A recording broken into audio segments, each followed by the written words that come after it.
Yeah, okay. I'd like to call this regular meeting of the Southwest Licking Local Board of Education to order. It is June 17th. We're in the district meeting room.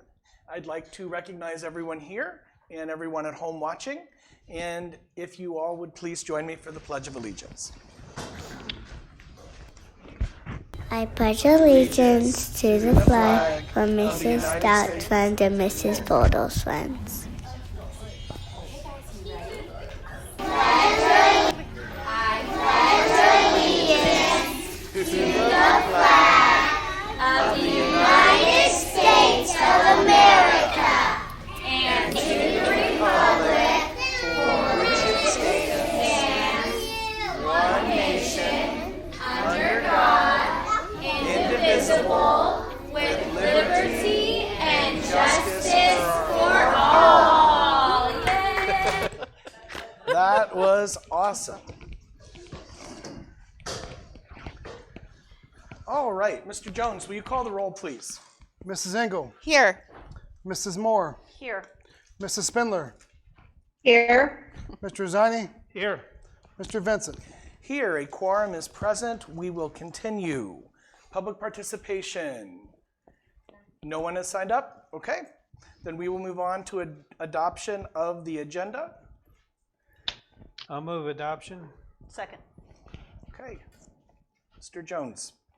Mr. Zani. Yes. Mrs. Moore. Yes. Mrs. Engel. Yes. Mrs. Spindler. Yes. Mr. Vincent. Yes, the agenda is adopted, and we will continue on to presentations. First, we have the agricultural education presentation. So we have, don't play that yet, Jeff. Okay, so Deanna Karpus, she's on the board agenda tonight to be hired as our new agricultural teacher at the middle school.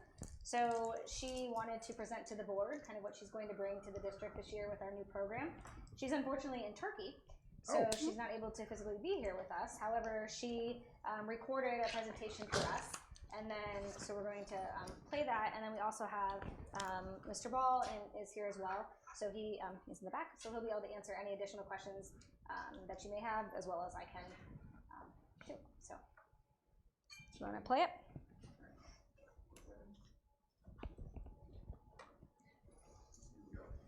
Hello everybody, my name is Deanna Karpus. I have recently been hired by the district to start the agriculture program at middle school.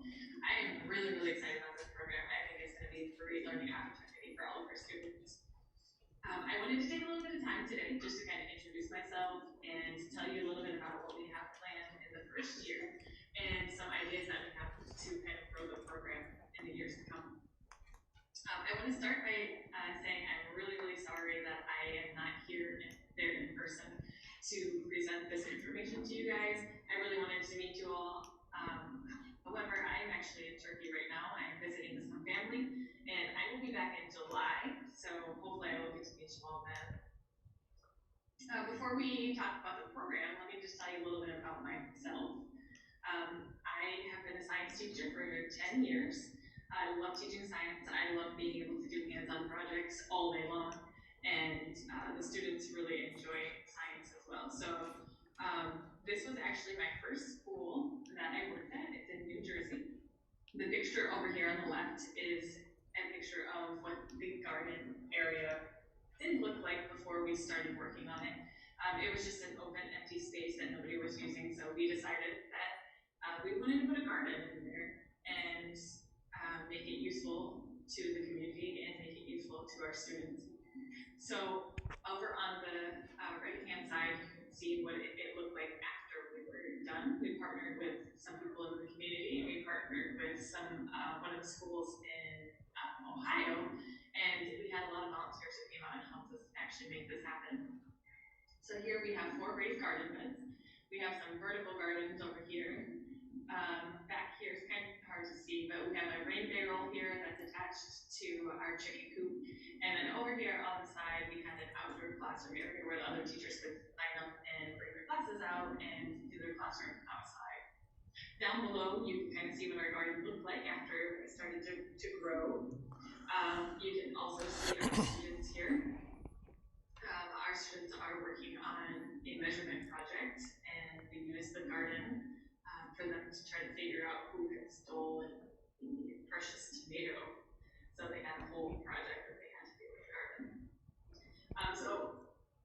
Another thing that is really, really near and dear to my heart is teaching students about sustainability and helping them to really understand how their daily actions really impact the environment and how it impacts others as well. So I had this is my environmental club here, and what they did is they helped us take care of the garden. They helped us to take care of the animals, the rabbits over here. We did a lot of community cleanup. We just did a lot of lessons that pertain to how to care for our environment, and this is what I hope to do in the program as well.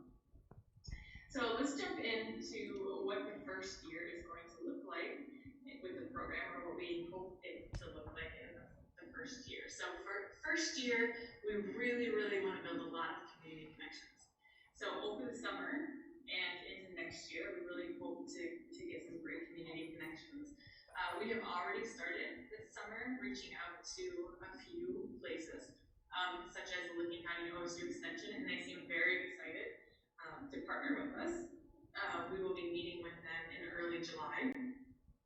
They have a fantastic 4-H program, so I think they're going to be a great resource for us.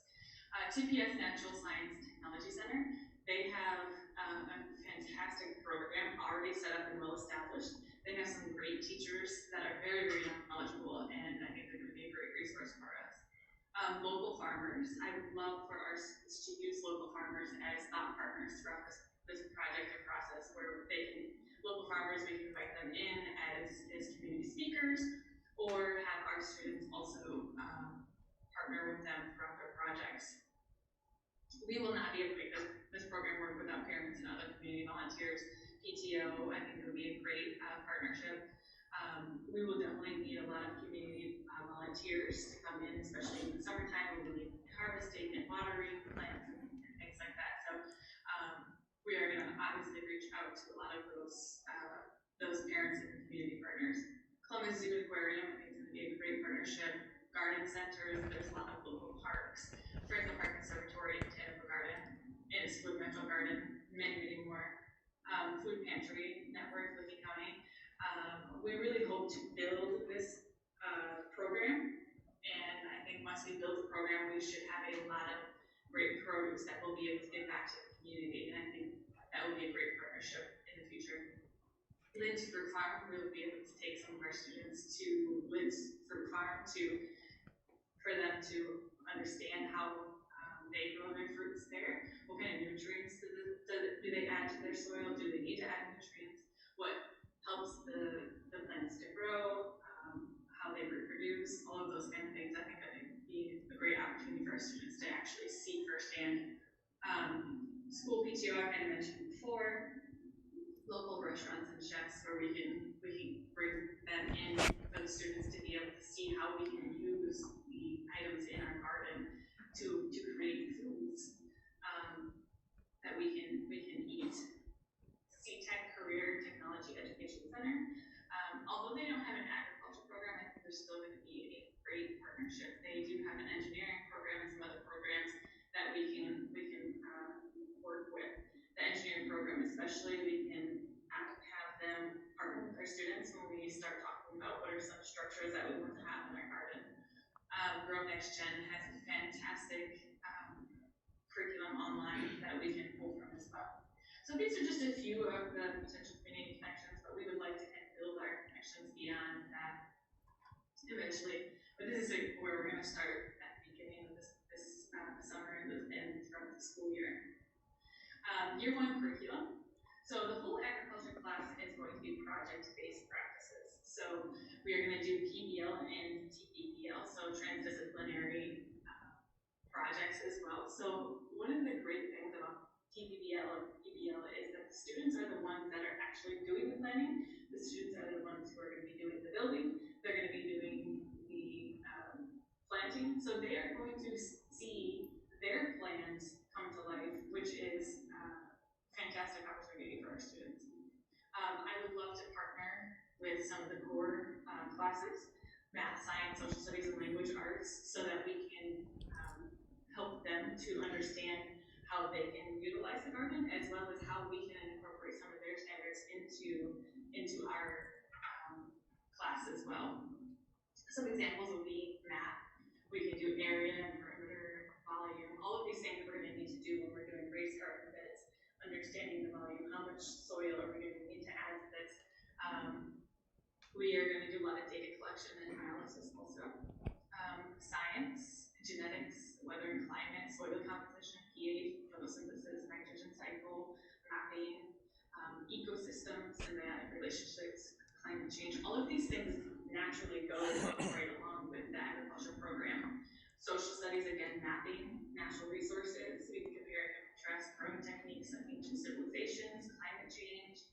Language arts is also going to be another big one because we are going to be doing, through our project-based practices, we do a lot of proposal writing. So this is what we want our gardens to look like.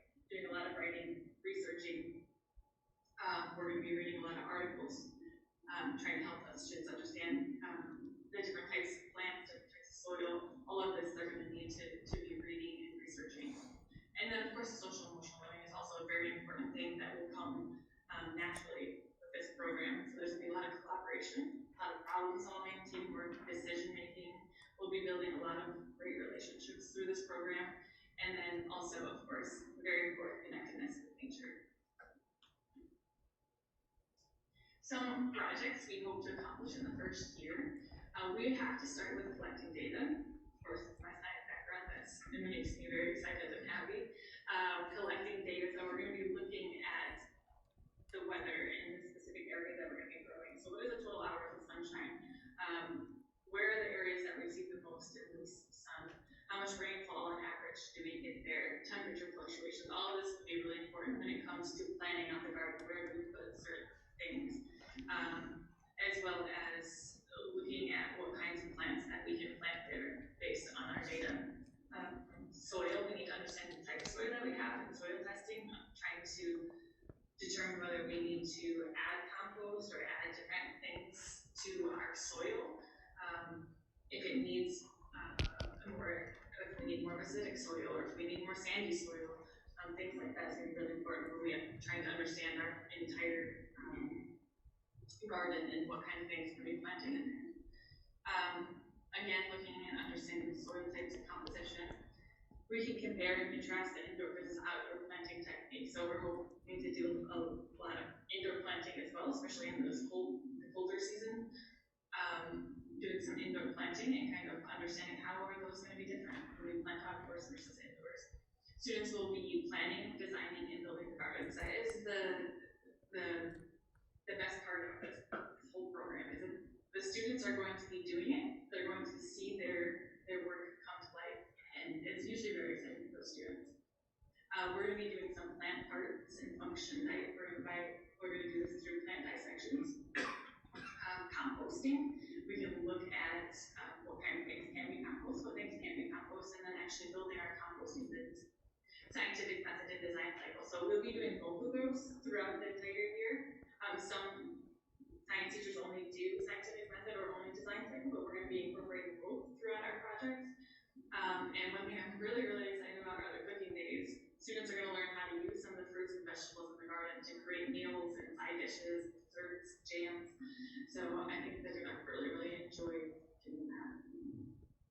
Some other things that we would like to do is aquaponics and hydroponics. This goes really nicely with the nitrogen cycle, 7th grade standard, using nutrients, rich waters to grow fruits and vegetables. Plant genetics, 8th grade standard. Mapping, we can look at our landscape and other landscapes and do some mapping.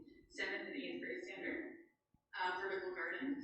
We do want to do a lot of vertical gardens, especially in the first year, since we're going to be moving from one building to another building. So building vertical gardens, I think it's going to be easy for us to move from one location to another.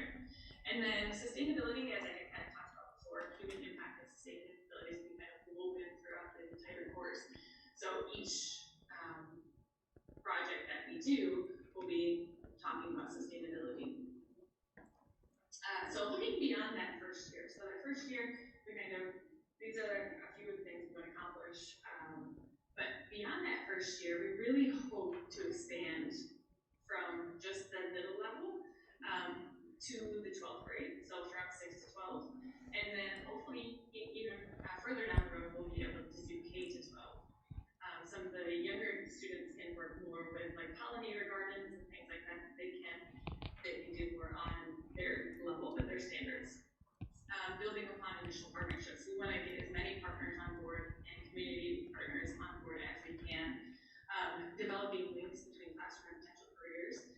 any student who wants to look into this as a career, we want to be able to give them the opportunity to look into those career options as well and build a foundation really for them. Outdoor classroom space, we'd love to have a classroom outdoors where other teachers will be able to utilize it and go outside, they can sign up, take their classes out there, and have the students really enjoy the outdoors. One thing I'm really excited about as well is the fall or spring festivals. We maybe do both eventually, where the students will make and sell jams, sell apple butters, flowers that we grow in our garden, sell vegetable or plant starters, especially in the spring would be a great one for that. Selling cookbooks. So if we had the students who are creating recipes, we had our students who were making different items, we would be able to sell those at the festivals. I think it would be great to be able to provide mini garden classes if our students create little mini classes that they would be able to give to the public. I think that would be great for our students as well. Continuing on with beyond year one, we would like to really partner with some food pantries and other community partners where we can produce, if we have an abundance of produce, we would be able to donate and give back to the community. We would love to be able to take in some small animals like chickens, ducks, and rabbits and have the students raising them. And doing a lot with the genetics, especially with the animals.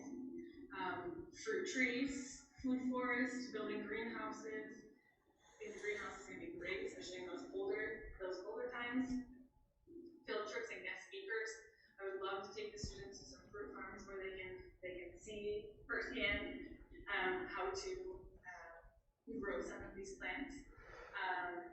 I would like to pull in some agricultural professionals where we can partner with them and have them be thought partners for our students, and then chefs where the students can see, excuse me, where the students can see how to take what they've made and use their foods in a sustainable way. So that's a little overview of what we have planned for the first year and what we have, some ideas that we have for beyond that first year. I'm really excited again about this program. I think it's going to be great for our students. I think it's going to be great for our community. If you would like to reach me, here's my information. I would love to hear from you. I would love to have more ideas. If you have any partner ideas, how we can partner with somebody, if you have any connections, or if you just have ideas for what we can do in the garden, I think I would love to hear from you. So this is my information here. Feel free to email me, and I hope when I get back in July, I will be able to meet all of you. So take care, have a great summer. Got some big questions, and it was a lot of information. So I know we're doing this at the middle school. Yes. Will all grades participate the first year? Just one grade? So it won't be outside of the middle school, but do you want to speak to that? Come up, use the microphone, Mr. Ball, if you don't mind. Yeah, currently, based on numbers where we're at, we're going to offer it for all 3 grades. Okay. It'll be offered in an elective capacity. 6th grade will be more of an exploratory class. 7th and 8th grade will probably involve more of the specifics as to what she was speaking to, because a lot of that also will connect to like C-Tech and a lot of the career tech, coding and funding and everything that goes in line with that. So yeah, we'll offer it for all 3. But right now, it won't be every period of the day. We're only going to have a segment of the day where it's offered for right now. Okay. And with it being a new elective that kids didn't necessarily have the chance to choose prior to the school year ending, how are you going about to decide who is going to be in that right new so class? Tomorrow I actually plan on sending out a communication to all families. Okay. It'll include the link to this video so that they can watch it for themselves in case they didn't see it tonight during the board meeting. I have a little kind of introductory video that I'm putting on there as well with some instructions, and then there'll be an opportunity for parents to, if they would like their child to participate, they can sign up, and we'll try to work it into their schedule. Okay. Any other questions? Great mind. Those were the 3 I had written down. Yeah. Good job. So they're I planning- have a question, sort of a comment, maybe question. Can you Okay. hear me? Yes. Yes. Okay, I hope I'm not too loud. I'm trying to talk softly. So have we put this woman, I think her name is Sarah, that's working with Pataskala Elementary on the gardening project there, in touch with Deanna? I've read about it on social media that she's doing a lot of work with, getting the courtyard there cleaned up and doing a lot of stuff there as well. So I didn't know if maybe that's someone she could use as one of her community partners moving forward. Not It's as just not as of yet, but that's a great idea moving forward. I saw her on Facebook as well, so I know what you're referring to. She's working with Rebecca Poe too, so yeah, we can set her Okay. up, the two of them. That's a good idea. I would also say that, as a part of this, Deanna's not going to work in a silo. We've already surrounded Right. her with kind of a committee of teachers that represent different buildings, and and certainly we could reach out to Sarah as well to get as many voices involved in this as possible, because the long view of this is that it can expand a lot of opportunities for kids district wide. I mean, you could get to talking about graduation pathway pieces and diploma seals, and maybe even college credit pieces. So there's a lot of opportunity with this kind of a program. So Got to start somewhere. yes, absolutely. So, and they're making plans. The architects are working on modifying making some modifications in what will be the new middle school to have the greenhouse. The greenhouse. So that's definitely going to be a go. Any other questions? All right. Okay. Well, good. Thank you for coming. Yeah, Thank no you. problem. Thank you. All right. Next, we have presentations by Garmin Miller, Hill International, and Robertson Construction.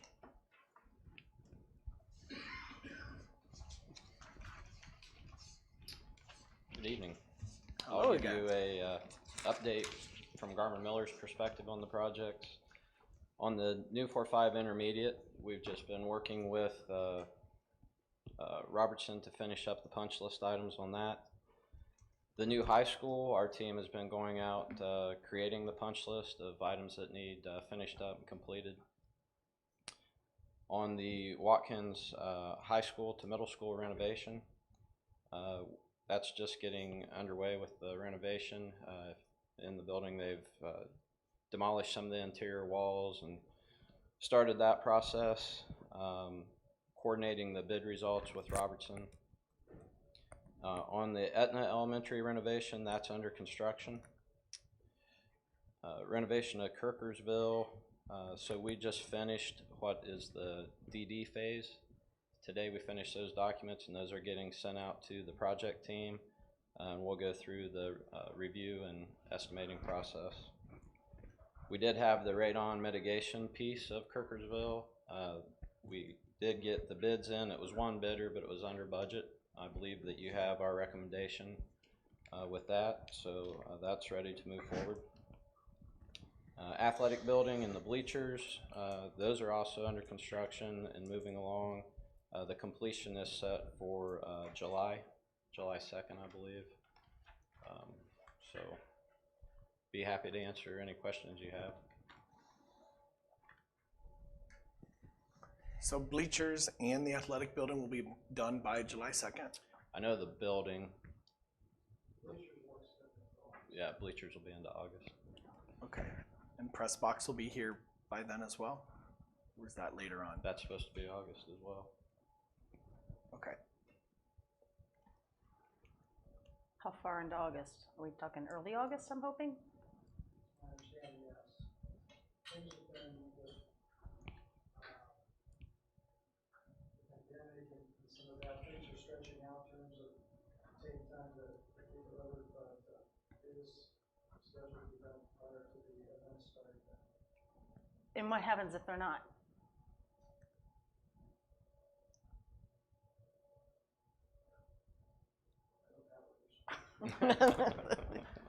I prefer a response that we guarantee it will be.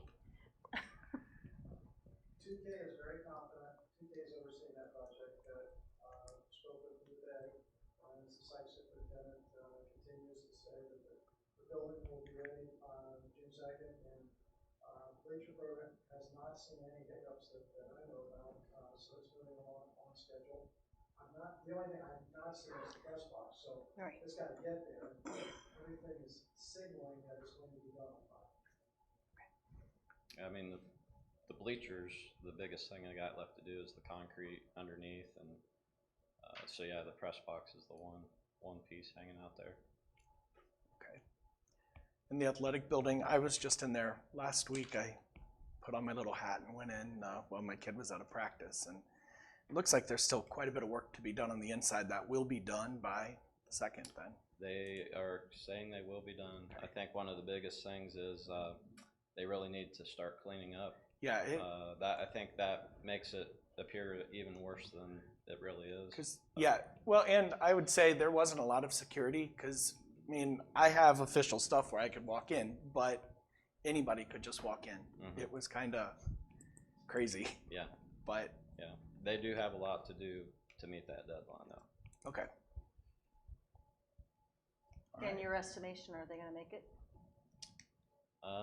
That it's doable, yes. Okay.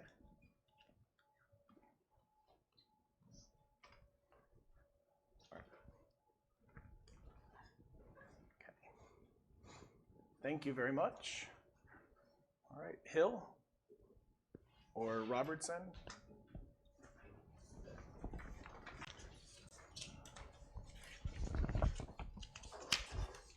It's good to be back. Good to see you again. You guys got a monthly report. It should have been in your board packet, and I put a hard copy on your table. Thank you. And I usually go after Clay. He has all the pretty pictures, but I can go through some of the stuff that's happening. Intermediate school, we need to schedule that 11-month walkthrough. That should happen sometime in November. High school, we have temporary occupancy. Did we get permanent? Still on temporary? Okay. Was hoping you'd tell me if we did, but everybody knows the road work's going on. And if you don't, I turned down the wrong road. Etna Elementary School, they're working through the ceiling grid. That project is ongoing. Watkins, they are awarding bid packages and mobilization. Kirkersville, I'm supposed to have DD drawings today. I just checked my email. I don't have those. We will get that out to our consultants so that they can do the review. These guys are going to estimate. We'll get it reconciled and we'll get it back to you for approval. Pataskala Elementary, my understanding is that everything is moving forward on the changes, and there will be no Pataskala Elementary on here as soon as we get that master plan change. Take that off. Milestone dates. High school construction's completing. Basically, we can get in there in small groups and start working. There's some final outstanding items to be addressed. Punch list is in process. At Elementary, the construction's ongoing. Watkins, we're just getting to that point where we can mobilize and get these guys all their contracts written and mobilized. The elementary school is functional and operational. The high school has temporary occupancy, as we've said. Design continues on Kirkersville, but probably what I need to talk to you most about is the risks, because you're asking a lot of questions about what things can be done and when.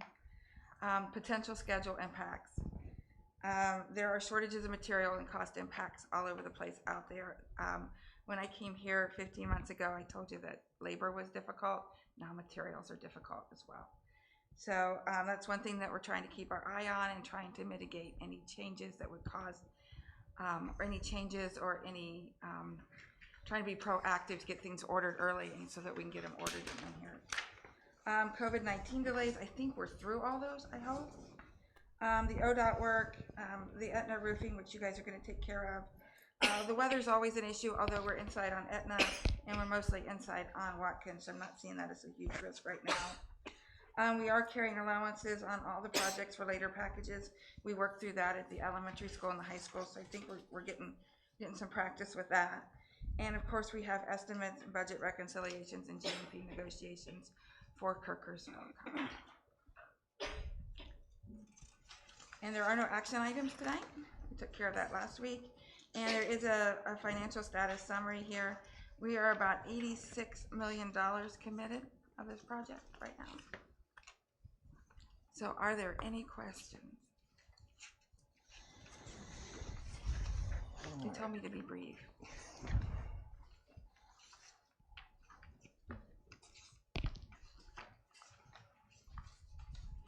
So do we know when we will get permanent possession or occupancy? Until Robinson got up. You guys Oh. have some- I can wait for that one, it's fine.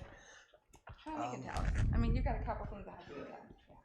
We've got a railing change that needs to be fabricated and installed. We're gonna get the paving down, get it striped, which is in progress right now. And the DAS system has to go through final testing. None of which right now are an issue to get resolved, but in process. Okay. Which means what? Date-wise? Time-wise? Yeah, time-wise. I think we've been pushing and making sure that we're gonna hit the July 7th date, to have the final occupancy before or on that date.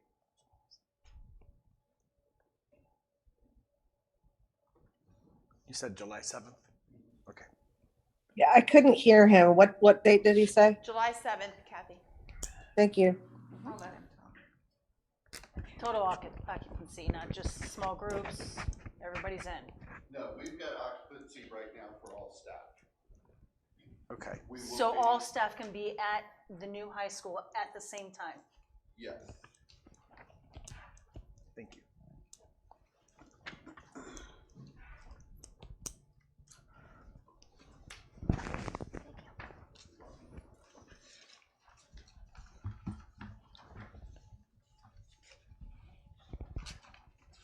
So going through the report, some changes. I was going back and looking at the last report that I presented to the board, which was, I believe, report 9, and we're on report 25 at this point.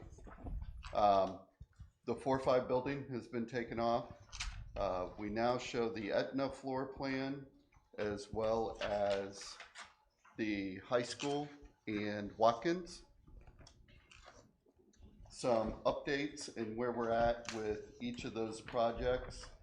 With Etna, the renovation seems and appears to be going very smoothly. We're working on above ceiling inspections in the next couple weeks for 2 of the 3 areas, with the 3rd area probably following behind in the next 2 weeks. So getting the above ceiling inspections, we can drop the remainder of the ceiling tile and do the casework and finishes in the area. At the high school, the classroom section of the high school is, I want to say, complete. We're doing punch and final clean in all the classroom areas for the most part in regards to our work.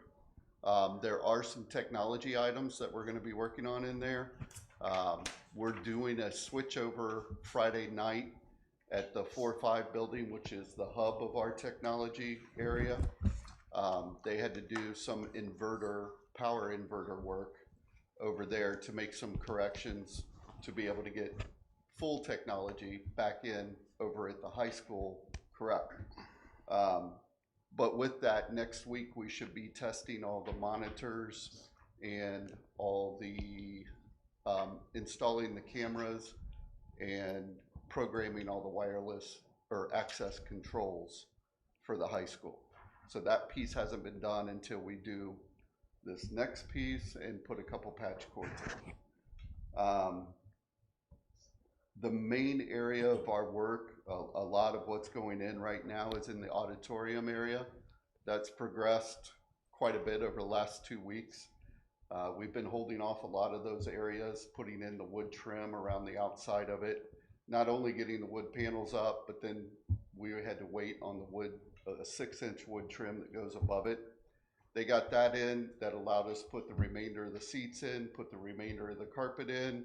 Now the performance lighting final sets should be going in It should be going in this week. I don't know if they've started it yet or not. If not, it should be going in next week. I know they were on site to look at it to see if, from their standpoint, if it was ready for their final aiming. We got the pit filler done, the pit covers done for the orchestra pit. There's some pictures in there. If you haven't been through there, that's pretty amazing. So auditorium's coming along. So we should add the auditorium with the railing change, the paving, and the DAS. The auditorium, actually, the railing is in the auditorium that we need on the sides of the orchestra pit. So we should just like railing, lighting, everything that you just said still needs to be done in the auditorium. Performance lighting would not stop you from having a final occupancy permit. Okay. But it still needs to go in. Okay. Area C in your student dining area, most of that work is completed.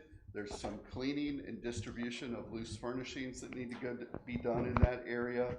There's a change on the video wall that we're working on. The display cases are in. The final trim work needs to be put in around those display cases. But a lot of that is going to be reorchestrating the tables, all the cafeteria tables, getting the table storage area clean, punched, and back punched so we know it's done. We can put all the tables in there, clean the student dining, and then if the tables and furniture need to be reset, we'll move them back out and reset them. But most everything else is in there. There's some cleaning, a lot of cleaning on the floor and get that area to look good. The main gym area or the athletic area, the the auxiliary gym is pretty well complete. I think the locker rooms, we have a couple locker tops that we're missing that need to go in. The main gym is, the floor's done. We had the floor re-waxed again. It looks pretty amazing right now, as long as we can keep everybody off of it. Bleachers are in. There's some touch-up paint that needs to be done in that main gym still. And there's a couple open boxes that need to be identified and Wasn't there a really large crack in the main gym, in the concrete? A really large crack. I thought there was a crack that was spreading in the There main. was a crack. There was some cracking in the locker rooms. In the auxiliary gym too, there was, yeah. Yeah. The auxiliary floor was cracked, yeah. So, and that's been taken care of? Yes, as far as I know.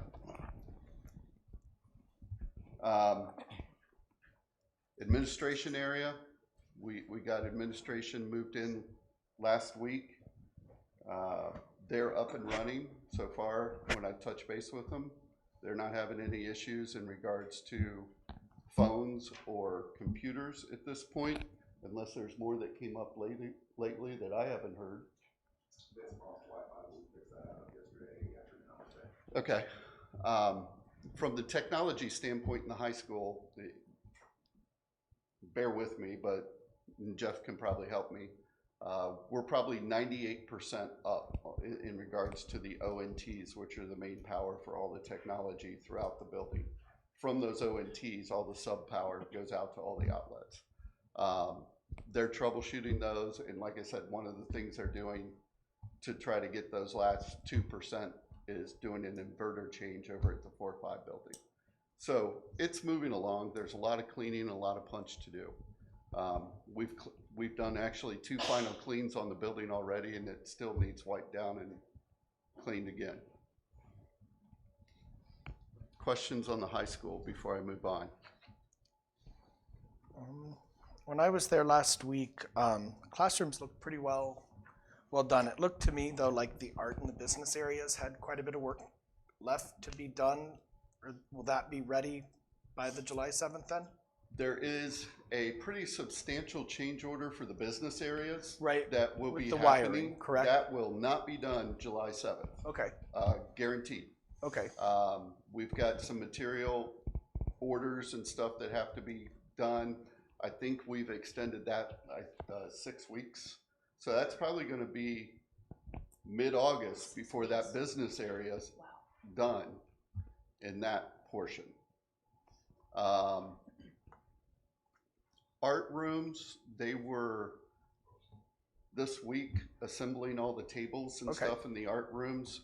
They were waiting for the pottery wheels to be placed, and then they were gonna drop their electrical, or install their electrical drops so that they're sitting on top of the pottery wheels.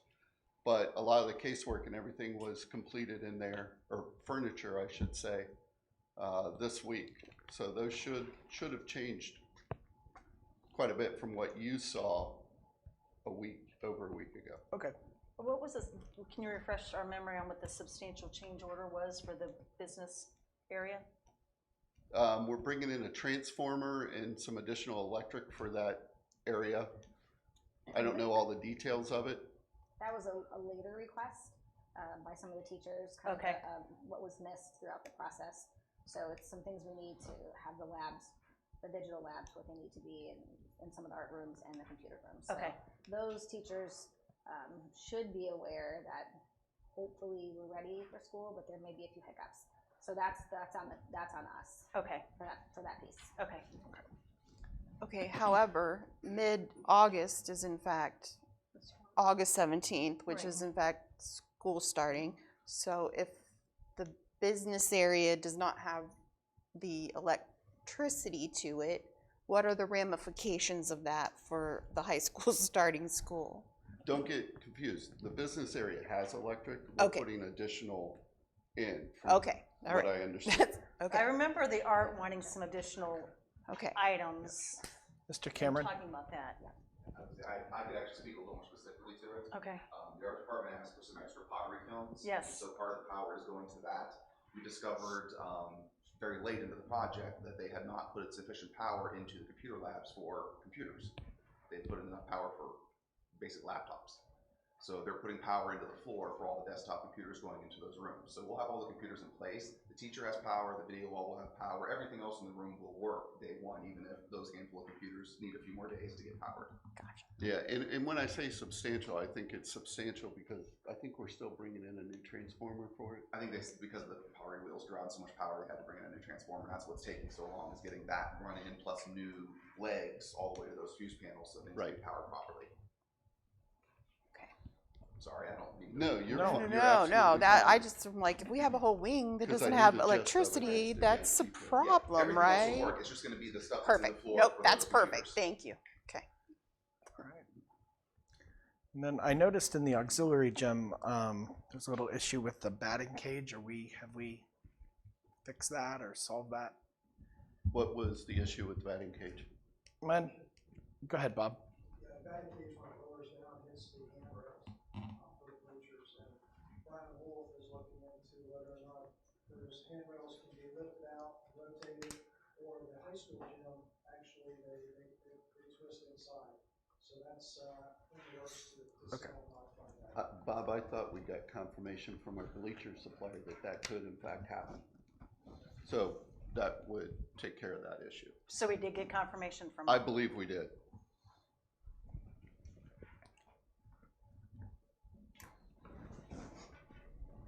Now, with that said, the work that I've seen in there has been pretty incredible. It's neat to finally see an end product of what took years to develop.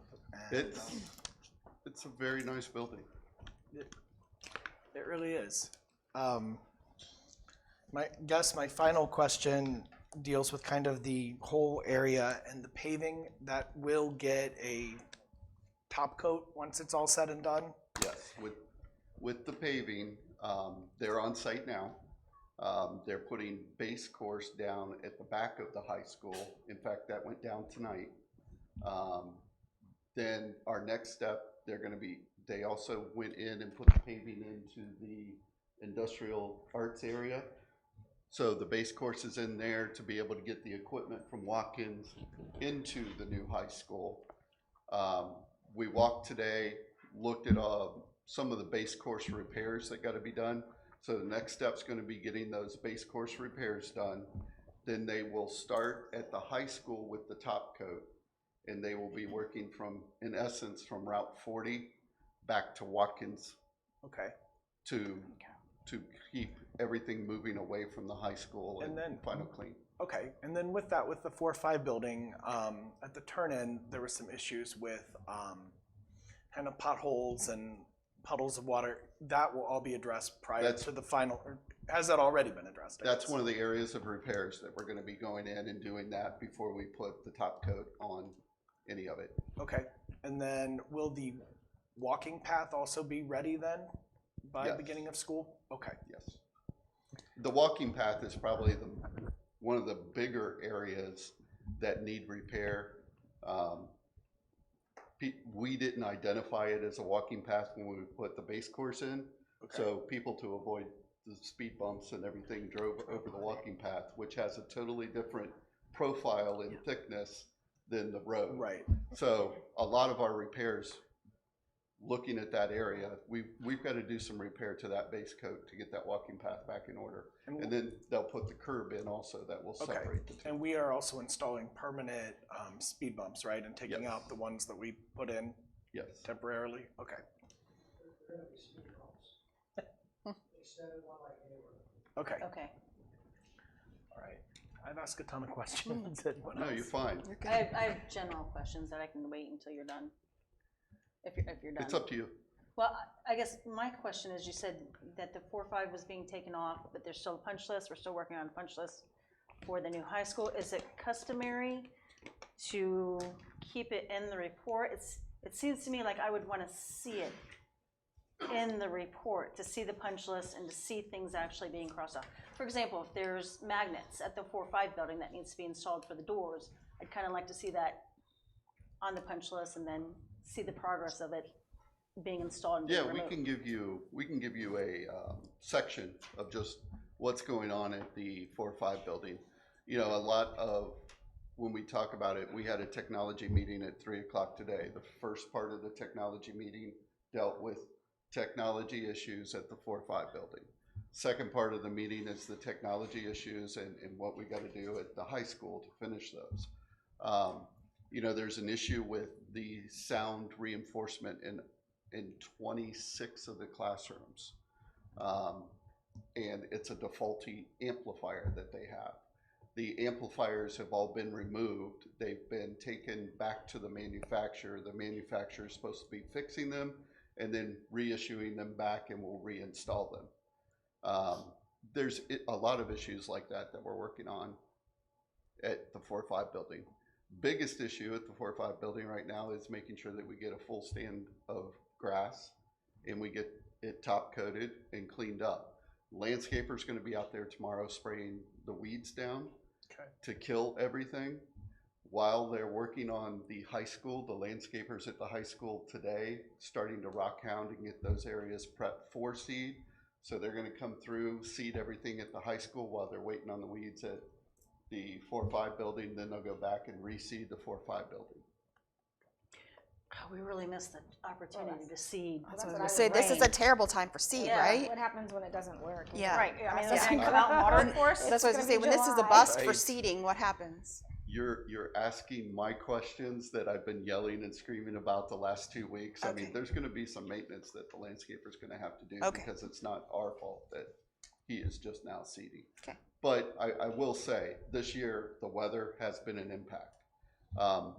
We called 6 different landscapers when I got frustrated that our landscaper kept telling me he's a week out. And then we get a week of rain, he tells me I'm still a week out. I can't find a landscaper.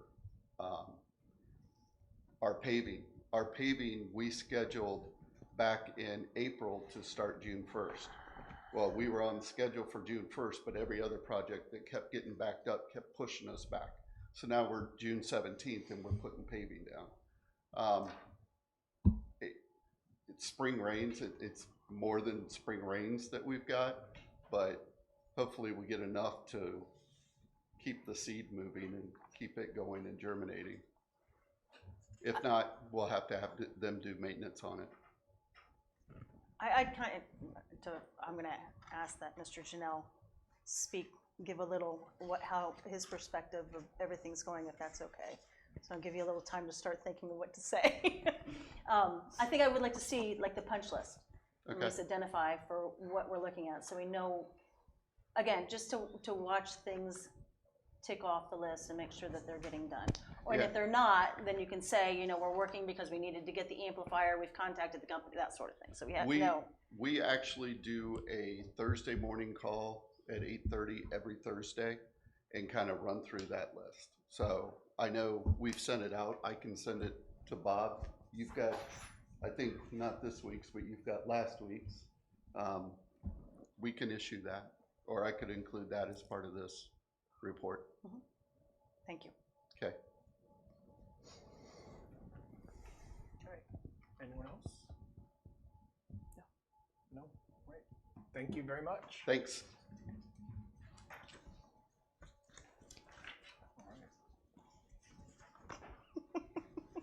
Mr. Janelle?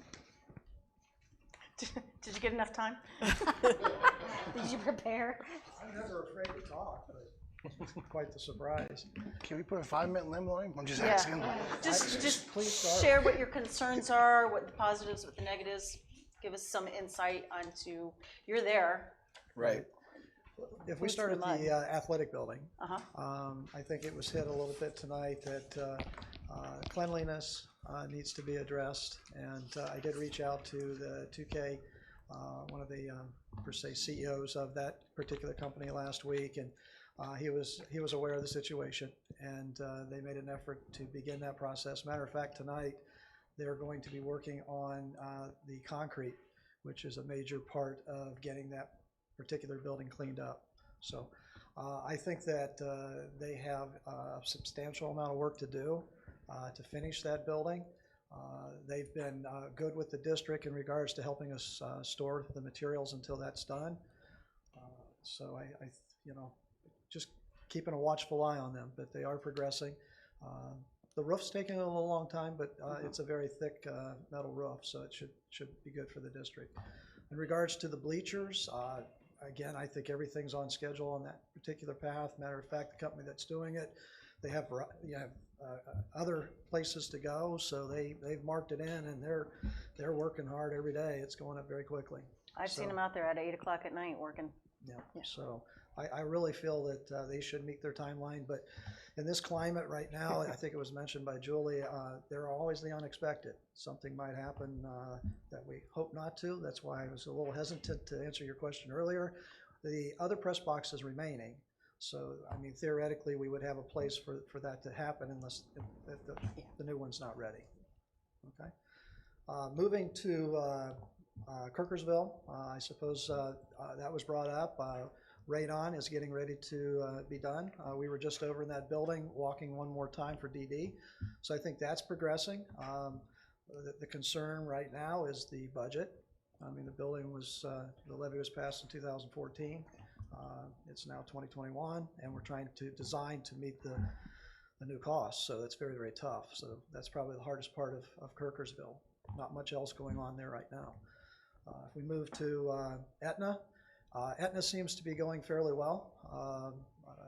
The inside is making they're making great progress. The one issue that we have to address kind of on our own would be the roof. That was identified as an issue, and I know that we're working to get the quotes, I think we're going through a bidding process now to get the bids to get that taken care of.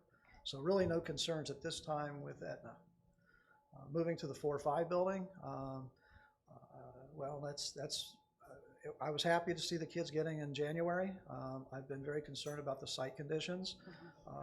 You know, when it rains, it's substantial rain, it does impact the playground.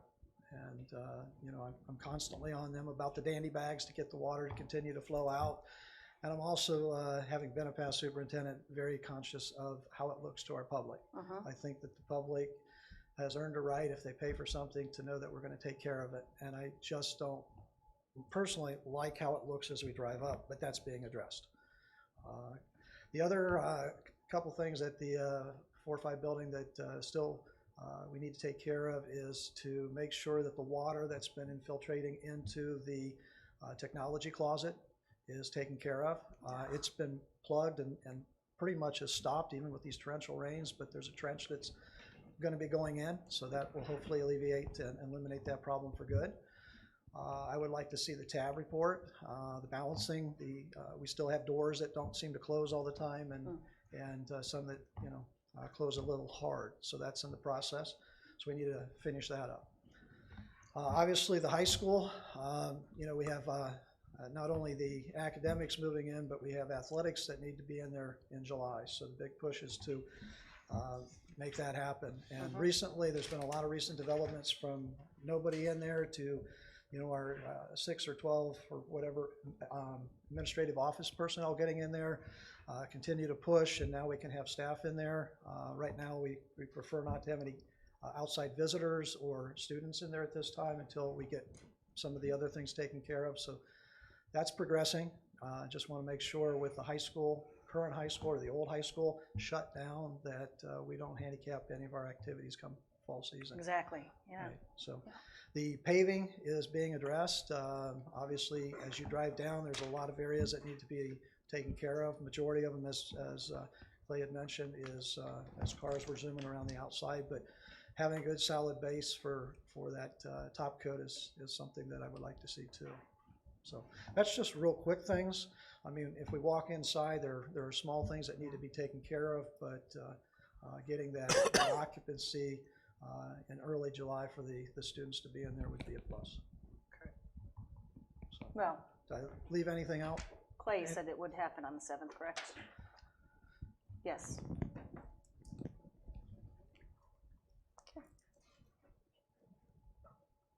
All right. Anyone else have any questions for Mr. Janelle? Okay, thank you. Thank you. I will speak for me personally, but I really appreciate you all being here tonight. Yes. It's been a long time since we've been able to see you face to face, and I do, while we get these reports, nothing replaces the face-to-face conversations that we have. So I appreciate that, and I hope to see you guys monthly, if not bi-monthly, but it's a good thing, and I would like to keep this going. So that's just my personal comments. All right. We will move on to request to speak on agenda items. Teamsters? No? SLE? No? All right, we'll move on to approval of minutes. Someone like to Approve motion? item 4A. Need a motion to approve item 4A. I'll second that. Mr. Jones? Mr. Zani, Yes. Mr. Vincent, Yes. Mrs. Engel, Yes. Mrs. Moore, Yes. Mrs. Spindler. Yes. Okay, that passes. We will move on to the financial report. Someone like to motion? Motion to approve financial report. Second. Mr. Jones? Included on the agenda is the executive summary for May 31st, 2021. Fairly routine month. We did get our final homestead and rollback settlement from Lincoln County. Overall, it was about 16,000 higher than we expected, so we're doing well there. Overall, state, all sources are property tax, income tax, state tax are higher than we anticipate, which is a great thing. On the expenditure side, we're very close to what we anticipate being. Still, year to date, we are about 990,000 under budget. Okay. So we get more revenue, less expenditures. Right. It definitely is going to help us with a good carryover. I don't anticipate any major changes in this last month of June to close out the fiscal year, so we should have $2.5 million more carryover that we didn't expect on having. So it's definitely a good thing, and we are running very well. Okay. Any questions? Okay, Mr. Jones? Mrs. Moore, Yes. Mrs. Engel, Yes. Mrs. Spindler, Yes. Mr. Zani, Yes. Mr. Vincent. Yes, that passes. We will move on to the personnel consent calendar. Motion to approve 6A through J. I'll second. Second. Sorry, Kathy. Kathy can get it. Okay.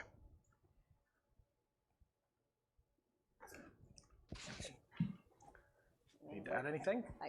We're hiring teachers, coaches. We have a few standing teacher positions we're still working to fill, but overall, we're sitting way ahead of the game, so we feel pretty good about that.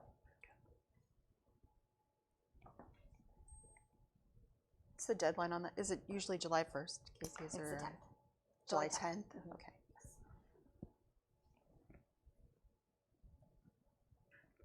All right. Mr. Jones.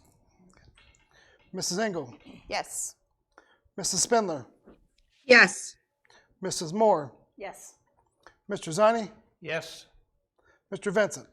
Yes, that passes. We'll move on now to business items. Looks like we'll have to take some of these separately. So we'll just start with 7A, discussion on the new K3 elementary. Don't really need a motion for that, but We will be, maybe, or they're gonna do some ideas, but kind of the stuff we need to talk about is the location of the building.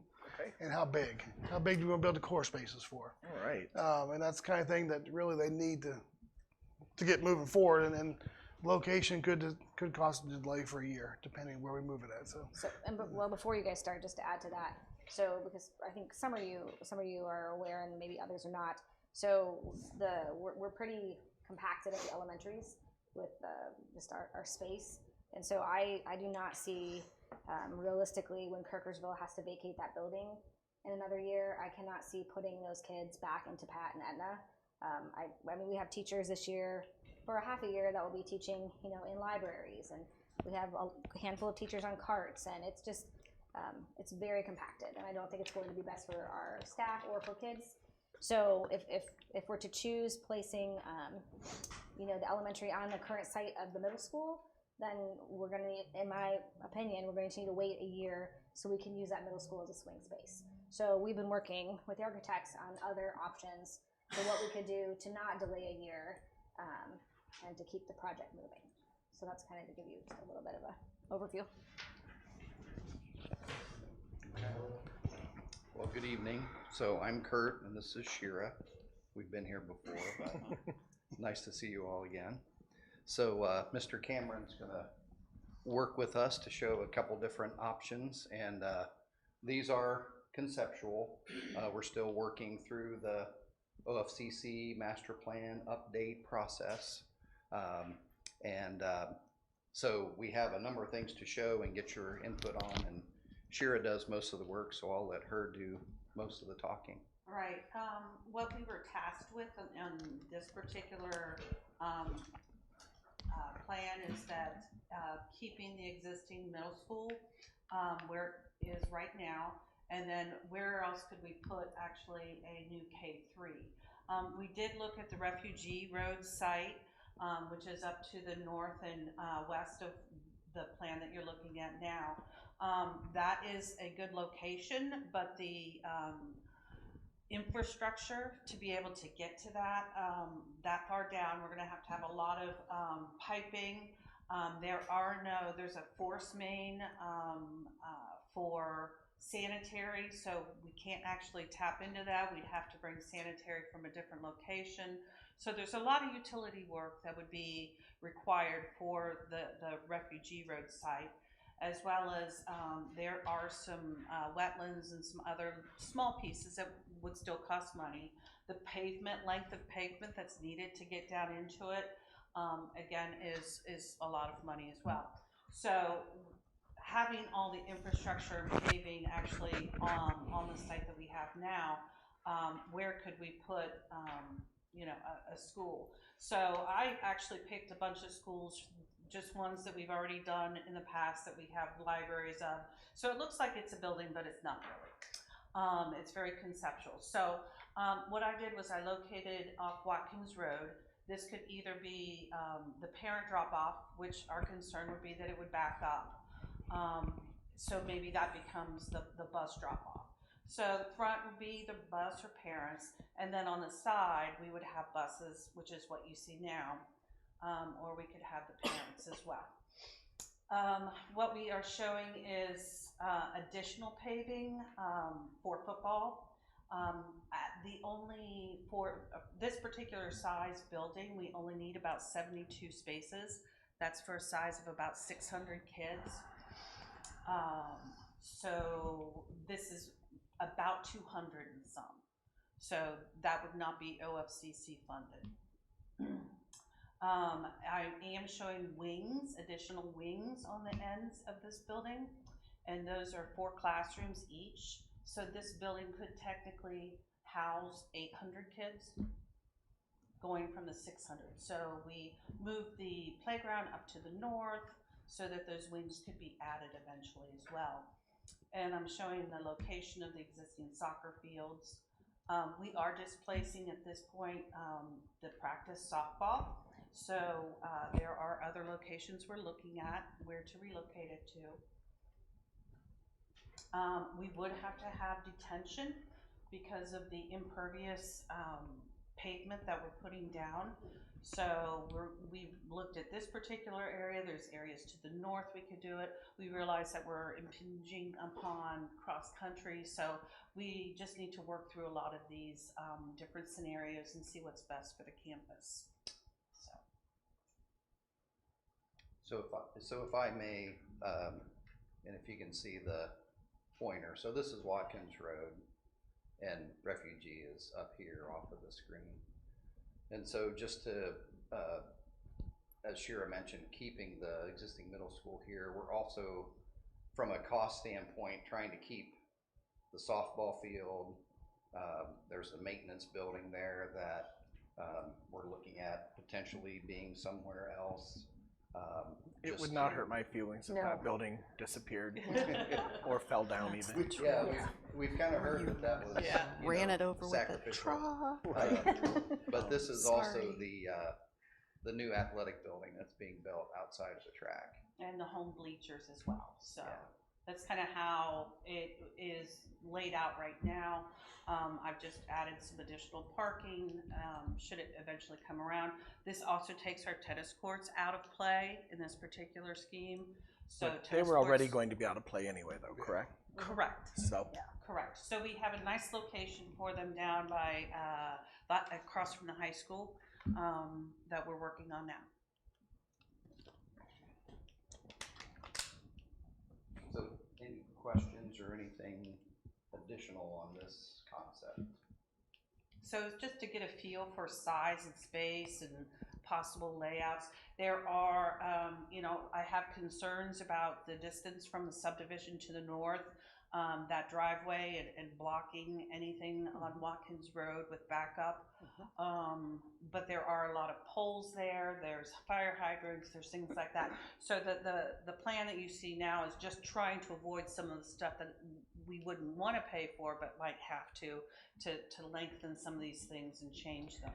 There's also at the corner a large transformer bank that is a little bit of an eyesore. So I did get a preliminary cost. AEP said to ground mount that would be about $100,000 just to take them off of this big display here and put them on the ground. So just to know what, I just wanted to know what we'd be working with.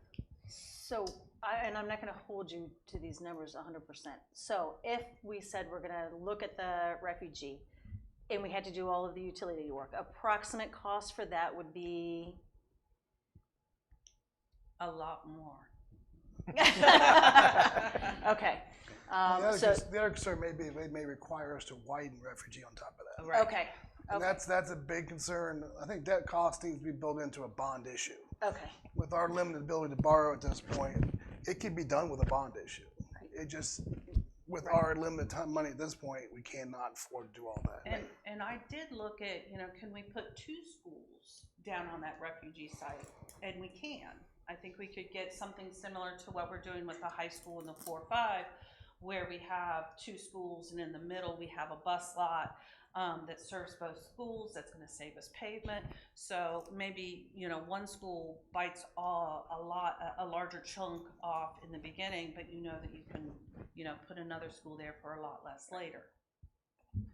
Approximate cost of moving our tennis court, well, we already know that. That was approximate cost of the tennis courts and moving the softball. Softball, I don't have practice softball on my head. I know to relocate the existing field was about $225,000, but that was the press box that's concrete masonry, dugouts, the whole 9 yards, backstop. Just to grade for the fields shouldn't be, I don't know, 50,000? And I was gonna say 100. They're not. Just They're 100, not 'cause just it's always practice nice to know. softball though. There are 7th and 8th grade softball fields. Well, in talking to Mike Jellison, the softball coach, to put the elementary where the middle school is going to have to impede on the varsity field. And he said if it's one moving, he'd rather move the varsity field that he's put a lot of work into and move those over to the new site where we're going to put the other baseball field. And it would be less expensive to move those or build new of those than it would the varsity. Do that one, yes. Yeah, because it has a brand new building too. Yeah, right. It's a lot involved in that. He Yes. said. He basically was like, please don't touch that if we don't have to. Yes. Right, and that's one of the other schemes that we have was when we first started looking at putting the new building on top of the existing middle school. How far out are we going? What's the best layout? Did you want to go to that now, or? Yeah, why don't we, Mr. Cameron, if you would, number 2. So we looked at what kind of building type would fit this site the best. It was something that was a little bit more elongated. So we have these, what we call elbows and arms, where those are the educational wings, and then the center has the group spaces. And then I tried to keep the playground in as much as possible to not impede upon the existing varsity field. There is a fence there now, but the OSDM, the High School Design Manual, does say that kids are supposed to, at K3, are supposed to have a softball field, graded for a softball field, and we're supposed to have the K3 multi-purpose field. Which we can get in that green space up above. So this was just looking at, going right on top of the existing. And that's still roughly 600 kids? Yeah. But there's no room for expansion. Yeah, we still don't like that design. We like the other design better. We did look at, we could put, on the ends, we could put some additions, or what we looked at too is off of the elbows, building the playground out a little bit, and we could get more additions on what we're calling the elbows. Candy asked a good question. This is 1 story? Correct. This is 1 story. Was the other Yes. 1 story as well? Correct. Okay. Yeah. And that's what we've been asked to look at is single stories. Anything, once we go to a 2-story model, we can use up a whole lot less space.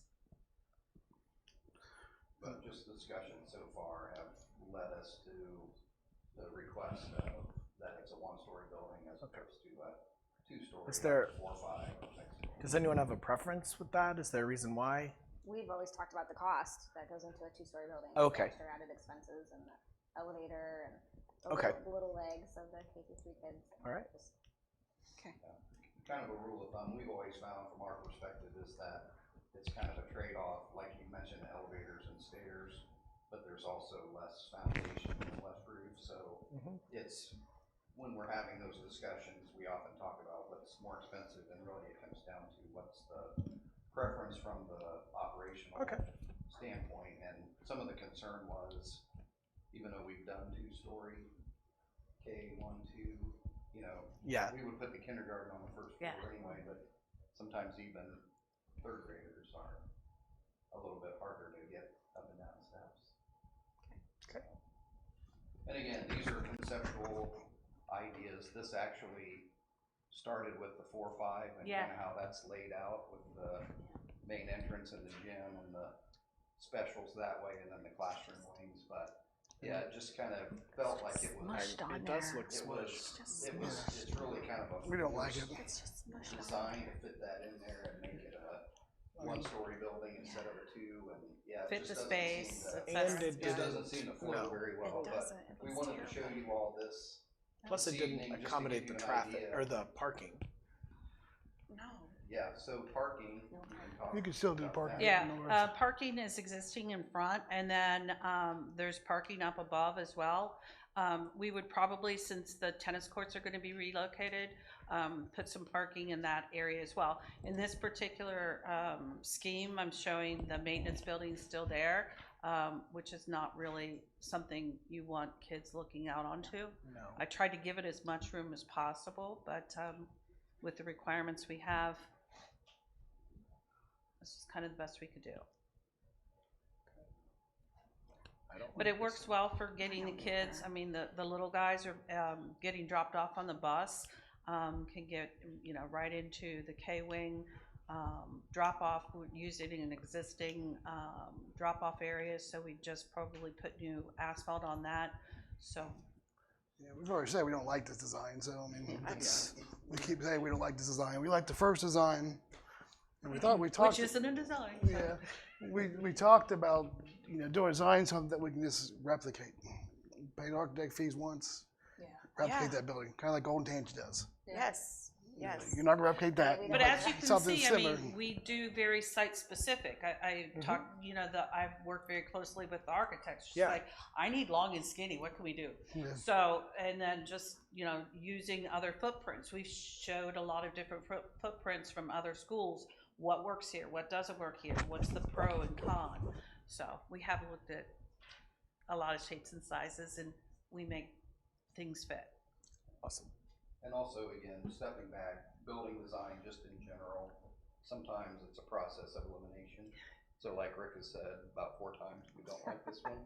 So we're eliminating this one, but we wanted to show you all kind of where we started and how we got to the other one. Okay. So, we'll go back to the But other that wouldn't move. But that would, you don't have one with that one sitting on that site, do you? I'm sorry? You don't have one with the other building sitting on that site. You had a couple examples before, didn't you?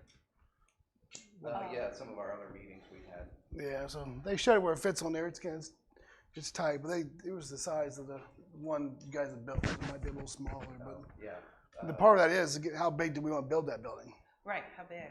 What's the size? What's the size and its core?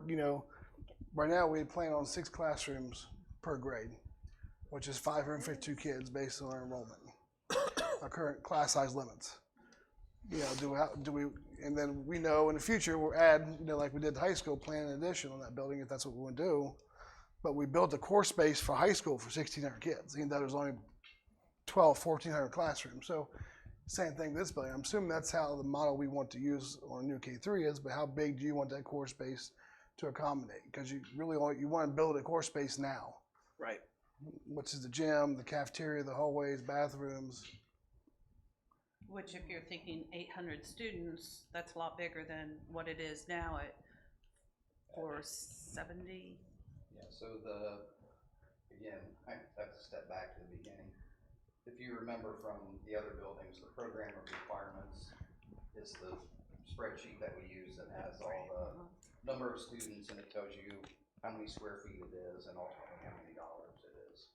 So OFCC, with the changing the master plan from renovating Pataskala to their new K3 building will say 459 students, because that's what it's always been. So in working through that with the district, we've added square footage to get to the 6 classrooms per grade level at that time. So we're at 600 students and about 70,000 square feet. And then the question is, do we want to add square footage to make the building bigger? For the core space to be sized for those additions in the future. What can we afford? Yeah, and the issue is you don't necessarily want to make it so big, because then you're driving kids, you're busing kids from maybe from the further and further away. I mean, that's the same thing when you get to 3,000 kids in a high school. You're doing that. I mean, I think that was the Don Huber thing. Yes. You don't make an elementary 900 kids. You make an elementary 500 kids. I mean, that's what quite a few years back, we did a thing where community thoughts on how big. I mean, I think they run like to 400 though for elementary, 450. Yeah. This is a whole different community. We're growing a lot since then. Yeah. Yeah, exactly. I mean, that's we could have 15, 400, or do you want 700, 800. That's what you got to figure out in the future. Which I'm not Right. saying we're going to have 15, but just an example. What's Right.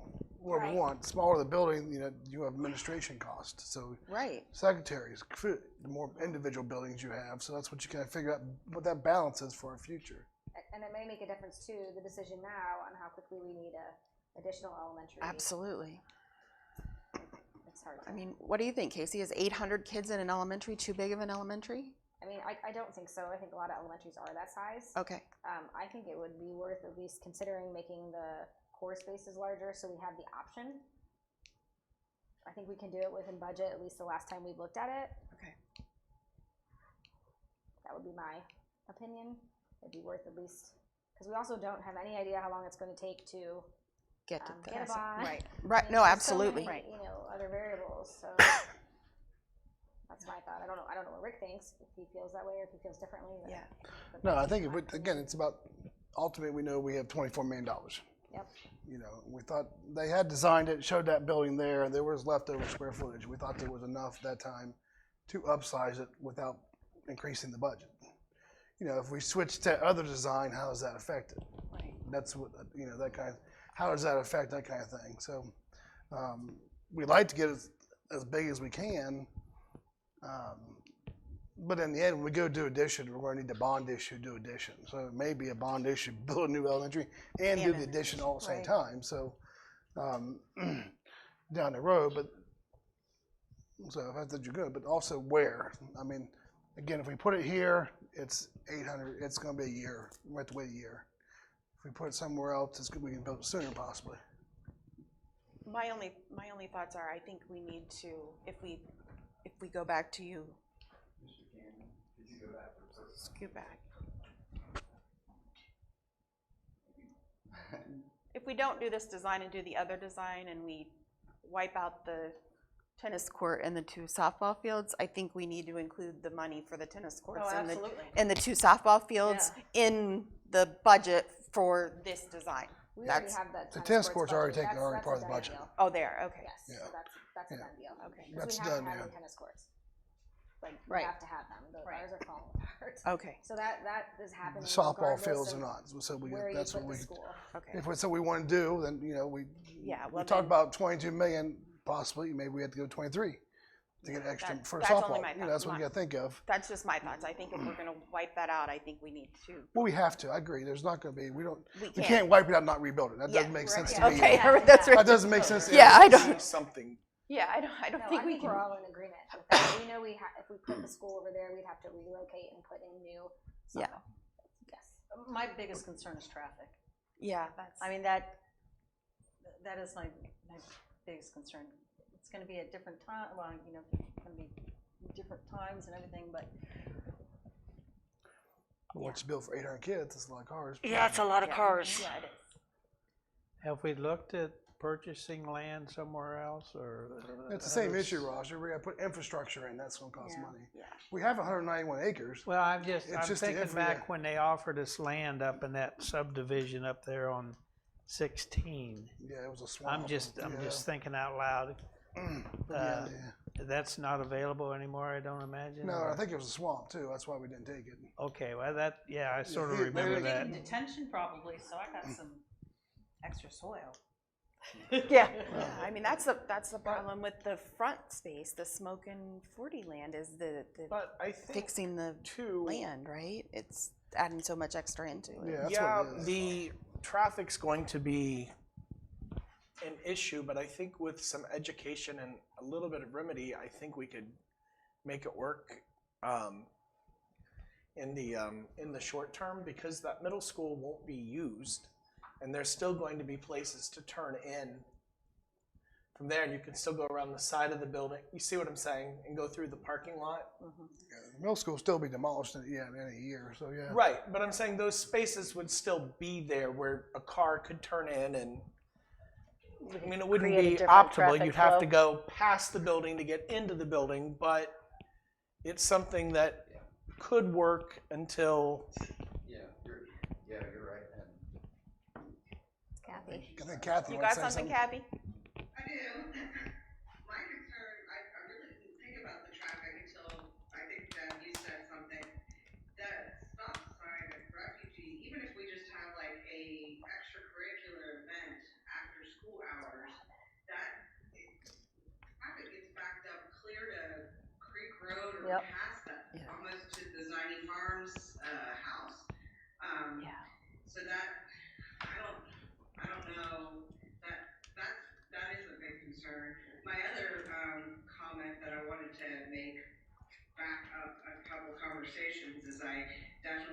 feel that we should build, I mean, I'm just throwing my 2 cents in since I'm zooming, but I definitely agree with Casey that we should build the core space bigger just in the event that we need.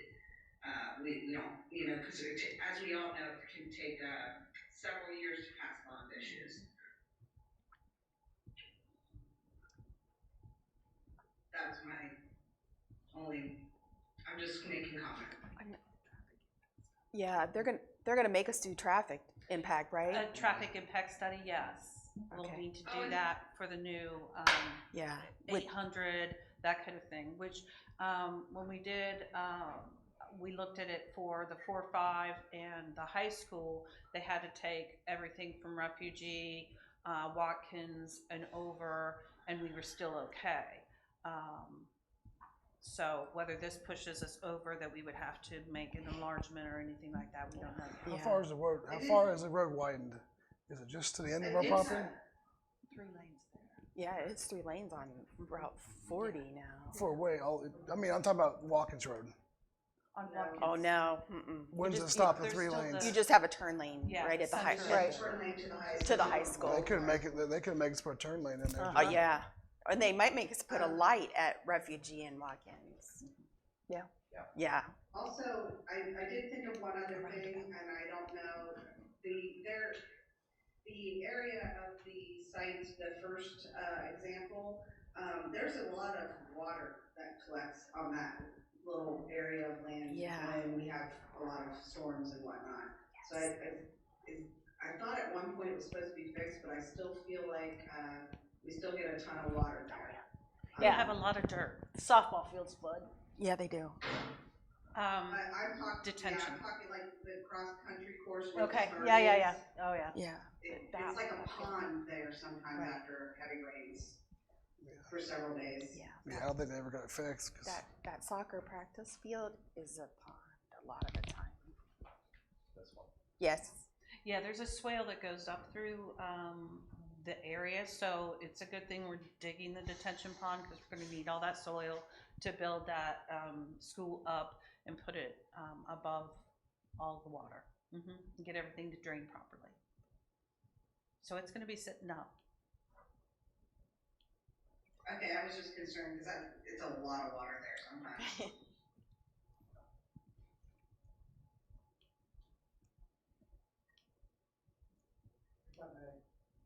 Yeah. Water on that northeast side was looked at by Devin Baskins, and when they put in those homes, they kind of chopped off that line. And he was working with the county engineer in terms of putting a tile from that corner to that detention pond subdivision.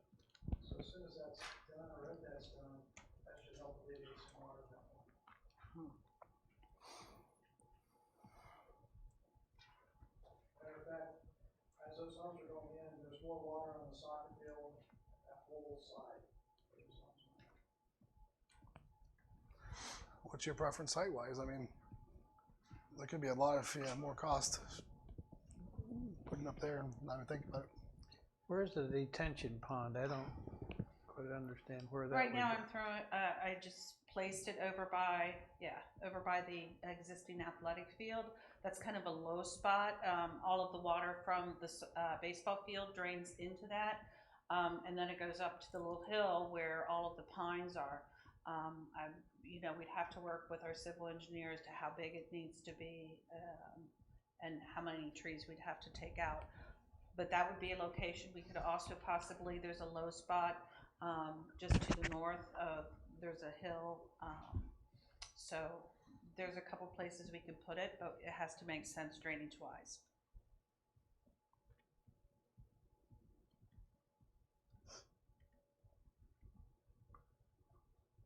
Well, my thought is to look into this design and to go with the core space as much as we can afford. Yeah, That's my I thoughts. agree with that.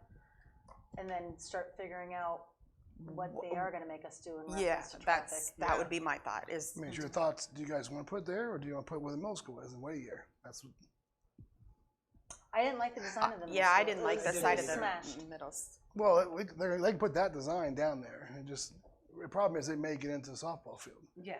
I like how this is kind of, I don't know, I like how it's off to the side so that like our athletic area will be truly an athletic area, and there will be parking, and there will be, I don't know. I kind of like the I kind of like this idea. I agree. I also think, John, to your point, I think you started to say it before, at least initially, when this is built or finished, this building will still be here. But then, it's gonna come down. after all that happens, then this building will go away. And we can, so that's another thing we have to consider is not only the short term, but the long term. Do those become practice? Yeah, does that become practice baseball, practice softball? Parking. You know, Parking. Parking. Right. Any traffic circulation issues for the elementary, you know, we may not be able to do something at least initially, but maybe that's something we can do long term. And then this design here was designed for what in the core space? This is just the footprint that's approximately the 70,000 square feet Okay. for 600 students. For 600. 600 students, and then Okay. the little additions are 100 students each. Okay. This is another school. We just like to design the school, not necessarily how it's, so it's just another school they just plopped up there, and Yep. you'll need to change some. I cut and paste. I mean, I kind of think it mimics the high school in a way with the You're right. two wings. Yep. I like that. Okay. Do you have the direction you need? I hear three. I guess Deb and Roger. I mean, where you? That was a good head nod from I had a Roger. question, then I forgot what it was. I don't think Deb's too excited about it. No, I'm not, but we don't, our options are really limited. I'm more excited when I heard, I didn't get the vision of, you know, perhaps once the middle school is gone, then we have our practice fields and having the softball all in one area. I think that would be pretty cool. So that kind of swayed me a little bit. I guess my question was, can we afford to wait for a year, or do we need it right now? No, we could wait because we use the middle school. I mean, they'll hold kids. And I think it's just a matter of preference. Where do you like the building, the idea of the building better, and then thinking about what could be utilized in that opposite space. Yeah. So. The other factor too is the longer we wait, the more expensive it becomes, which we've learned through the prior projects. This time it may not because everything's expensive now. Maybe if more supply comes in, Let's hope it goes it that comes way. down a little bit. Probably won't work that way. It usually doesn't work that way, but it'd be nice. How many additional practice fields do you think you can get at the middle school area? On top of fixing the traffic. At the across from the high school. Oh, you mean So here? yeah, with that, you'd be able to put in. Probably only two, one on each corner, that kind of thing. I'd have to take a look at the circulation, whether we want to keep both of those lanes, you know. I can lay something out and. There are two practice fields Two there practice now. It would have to be right. at least two. We had talked about building a quad over at the new site. Right, we're also, over at the other site, so. And we If the quads are going there, I mean, if we're doing the tennis courts and some parking associated with that, and we've got bulldozers and everything going, do we lay out the grading for practice softball over there at that time? Yes. And then Yes. that's way ahead of what's going Right. on over here. So Yeah. then what And does we that- still are planning on another baseball, correct? Yeah, but that will be at the site of the new high school. Would that be part of the quad we're talking about? No. No. Separate. Okay. All right. The quad was for softball. Yeah, this will be a baseball field too. Because we talked about moving the varsity field and everything over there. Oh, That was the quad. That's what the quad was for. so the baseball field I had thought was always staying where it is right Yeah. now. It is, Softball, that's the no, varsity somebody- baseball field is staying on this campus. We're talking about adding one behind intermediate where it's already been. Right. Yeah, Right. correct. Gotcha. Yeah, we talked about We got that. Okay. good. All right. All you had to do was say quad. I see the vision now. Okay. All right. So where do we go from here? That if we say that's what we want to do, what we see there, you're going to go back and put numbers together, or And do a traffic impact study. no? That Yeah, we'll continue to work to develop these, and also I think it makes sense for all of us to be involved, or whoever you want to have involved with the overall master plan at the other site, so we can see it all at the same time. Yeah, right, because everything we do ends up affecting something else. We've been finding, so. Yeah, I agree. Yeah, the other thing too is, OFCC has to officially approve all of our things, so everything we're doing now is somewhat, as I've said, conceptual, but somewhat, we don't know everything with OFCC at this point yet. So, but we'll keep moving because we know you need it. Yeah, we appreciate it. Thank you. Yeah. No, that's a good direction. At least we know now. Yeah. Yeah. Thank you. Yeah, thank you. All right. You guys can leave if you want to. You don't have to stay. Thank you. Wait a Guys minute, have Bob, long where drive you You back. say Bob had to We stay? didn't say Bob. Bob. No, we didn't mean you. Not you. You gotta stay. No, I'm teasing. All right.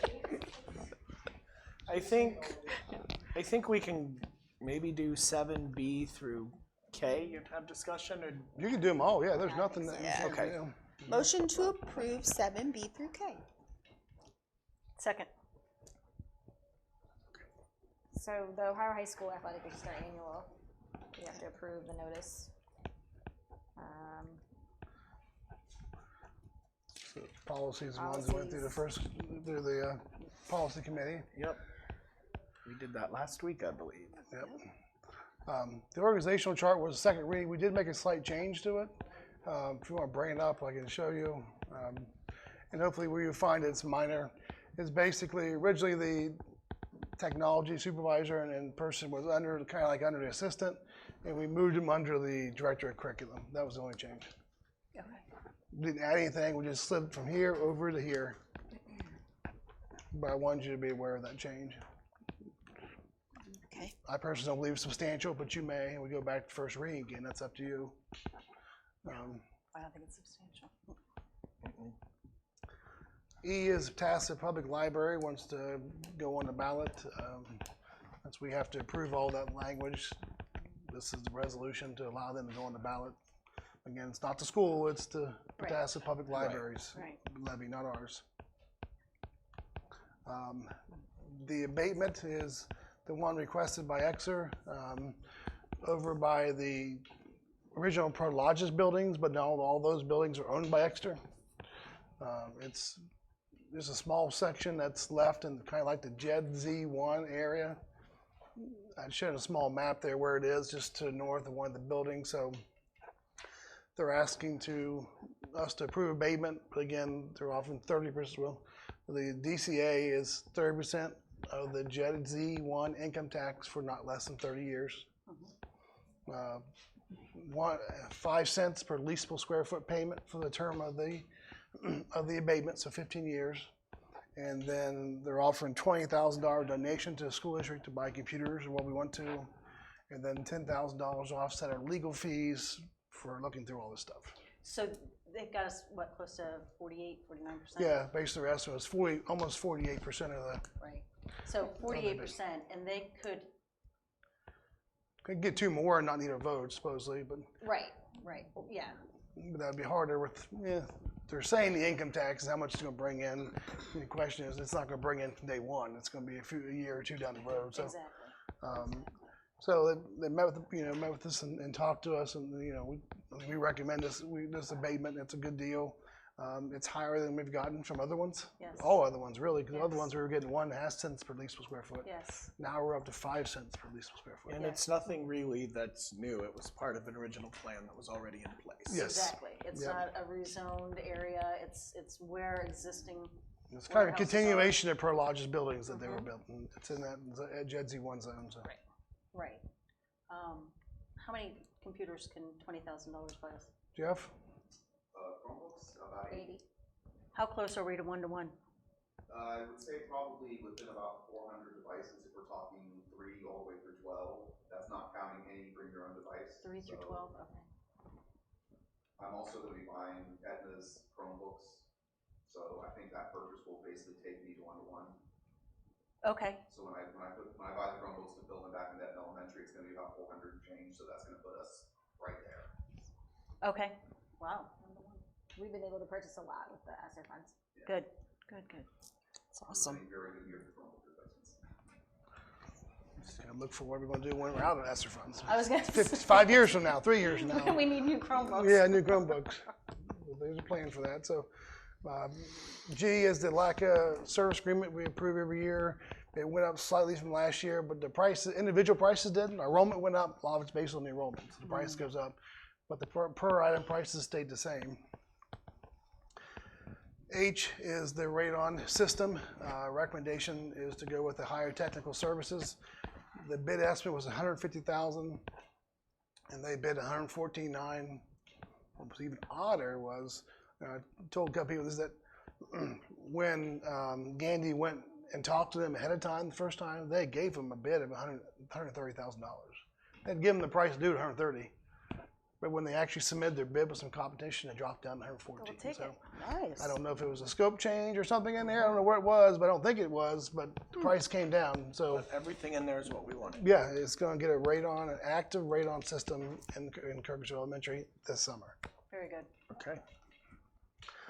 I is school buses. I know there was a conversation about 84 versus 72, and I think you guys have tried this that. week, Mrs. Spindler and I had the opportunity to go out and test drive some buses. We didn't, I love driving the buses. we didn't actually get to drive them, but we got to ride around in them because we've been looking at our capacity, and right now we have 72-seater buses, and we looked at the 84, and the 84 was nice, and it really does have benefits, and I could see us going to something like that in the future.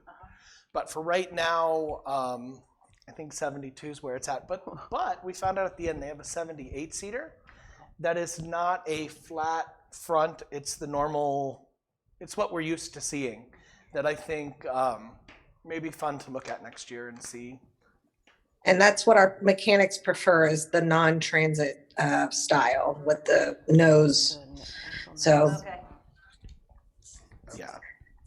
So the recommendation is for 6 72 passenger with our normal PI is 3. Then we have the ESSER funds allowing us to buy 3 more. Who's making the buses?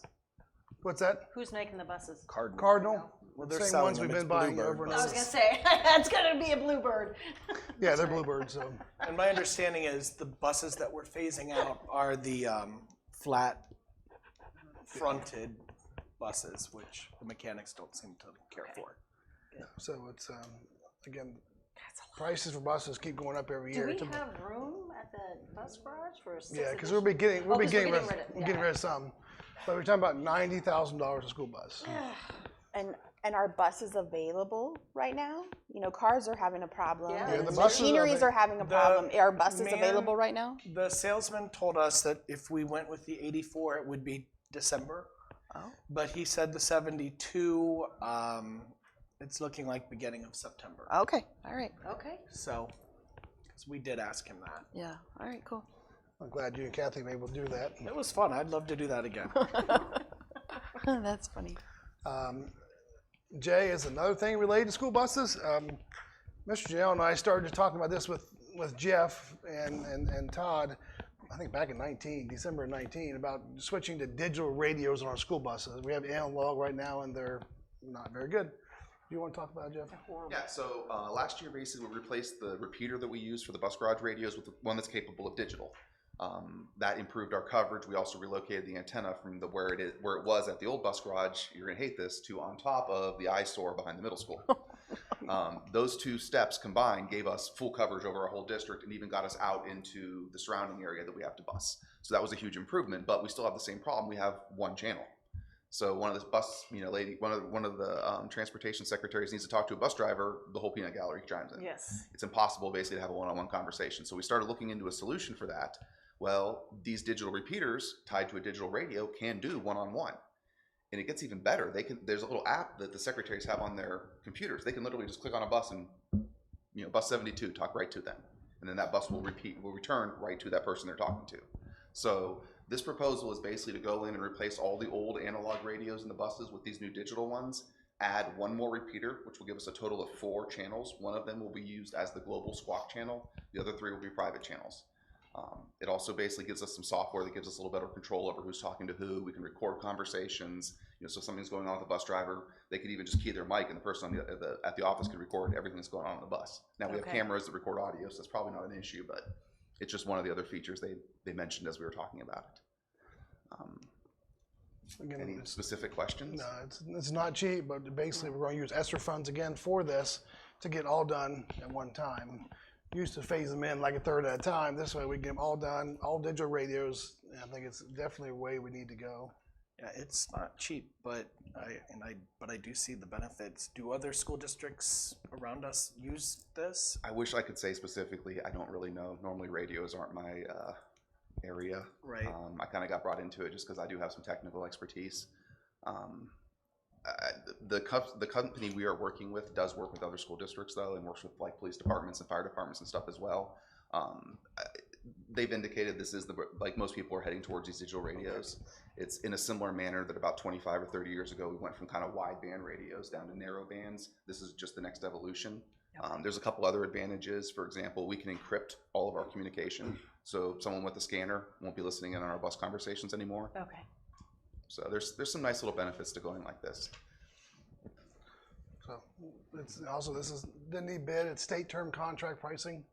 So it's been bid by the state. So that's another advantage too. Even though it doesn't require to be bid, the pricing good. So. And is it guaranteed to work? Like, do we have? The company's been really good working with us. When we first put in the repeater, we did have some coverage issues, and they helped us sort those out. Basically, they came and installed a couple antennas on the old bus garage so that we get good coverage at that building, which was actually our problem once we moved it. They worked with also some of our buses that had some issues too. There were, I think, some of the fiberglass shell buses had to have a little metal plate put on them so the antenna would have good reception, but they've been really good to work with. Where did you say that we moved the one antenna? So the antenna used to be right next to the bus garage that's on the other side of Route 70. We moved it back to on top of the bus garage that's behind, or the maintenance building that's behind the middle school. The shed. Which was the original location for the repeater antenna. Because that used to be the bus garage there. And its elevation isn't that much higher than where it was on the other bus garage, but it's actually way more central to our district and where we drive buses. So, when we moved it, we basically really solved most of Mr. Liston's issues communicating with his buses. The company is wanting to talk about possibly moving that antenna from that bus garage to somewhere on the 4-5 or high school site, because that's another 200 feet higher. Okay. And they say if we do that, we would basically have radio coverage down into almost to Newark and Columbus. Wow. What if we put it on the high school, new middle That's school? where they want to put it at. They want to put it on the roof of the new high school. We've asked them to give us an alternative, and they've given me one of basically putting a concrete base and using a fiberglass pole to get it to the same elevation without having to put it on top of the roof, which will probably cause warranty issues and other things that I don't think we want to really get into. There'll be some penetration somewhere. Yeah, they've got to drill a hole somewhere to mount it.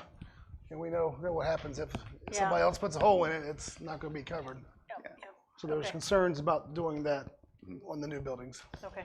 But I have been talking with them about maybe moving it to somewhere on that site, kind of out of, so it's not in anyone's, it's not an eyesore, not in the middle of a playground or something, far, maybe back by the tree line or something. And will this be ready by the beginning of school? I think if we go with it now, they can have the bus radios upgraded and the software installed, yes. They indicated it wasn't a huge amount of work, and they had several guys. I don't have a specific answer for that though, but I can reach out to them and ask that. I see this says recordings of every conversation. That'll be a good thing. Yeah, it isn't by default, but they can definitely turn it on if they need to.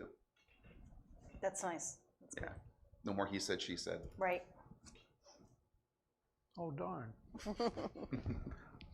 And then you want to do K? And then the last item is our MOU. There's 2 parts to the MOU. The first is in the contract, currently elementary teachers can be paid after January 1st if they take an extra student, if they volunteer. We asked them to consider doing that for Aetna because of the split and because of how the transportation is working out. It's a balance of moving roads and moving lines with the kids in 2 buildings. So they've agreed to, if a teacher volunteers, let them take up to 2 kids at $45 per student per day, starting at the beginning of the school year, as opposed to waiting to January 1st, which will prevent us from having to move kids to different teachers when they go back to Aetna, which is not good for kids. It's not good for teachers either, but it's really not good for kids. So that's the first component of this. And then the second component, we didn't realize when negotiating, we didn't have the times for the schools yet because we were still working on the transportation plan. So the other component of this is adjusting. The contract talks about the teachers need to be at school 30 minutes after and 10 minutes before, and we're switching it for the elementaries. So they'll all be aligned now, K-5, just with the start times, with the intermediate and elementaries being different. So they'll just all be aligned. They'll start and end by teacher workday at the same times as they are this year. So that's why that is in the contract. It's just to realign us to what we're already doing. So do you have any questions on either of those two things? So the teacher workday, the MOU will cover until the end of the contract? Or is this just this school year? No, we want this. This is going to be it's only a 1 year for the Aetna teachers for the overage, but this is for the whole time. For the contract. The teachers, this is what they want. They want it to go to be the same time they have right now. Otherwise, they'll be contracted to stay till 4/15, and that's kind of late when you have to Right. in sports and all that kind of stuff. So Well, I was pleased we were able to get the MOU, but I was a little disappointed in seeing that the MOU didn't extend out to the other elementaries. I feel like that's a huge equity issue, but at the end of the day, it's not my negotiation. What I like, I'll vote for it. But to me, it was glaring, the lack of equity, and I'm curious what those teachers at Pataskala and Kirk, what they're going to feel about this, because the Aetna teachers can cash in, quote unquote, and they will not be able to.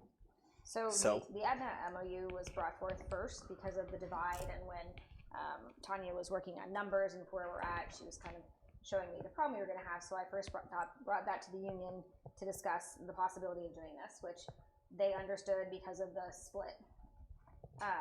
When it became very apparent that we're looking at the same thing now at both Pat and Kirk, we might be over 1 kid in second grade or 2 kids in another, very, very small numbers, not the numbers to warrant hiring a full-time teacher, but over the contractual limit. So I did present that to the union, and I believe they took it to their membership. It never went to an actual vote, but I believe they did whatever is their union businesses to kind of find out, and here we are. We agreed on Aetna, we didn't agree on the others. So unfortunately, with the non-MOU for the other classrooms, we're going to be looking at some split classrooms, which we have done in the past, and we've done some of those now, typically by volunteers, but it might not work out as smoothly. Now they may not be voluntold. Right. Maybe voluntold.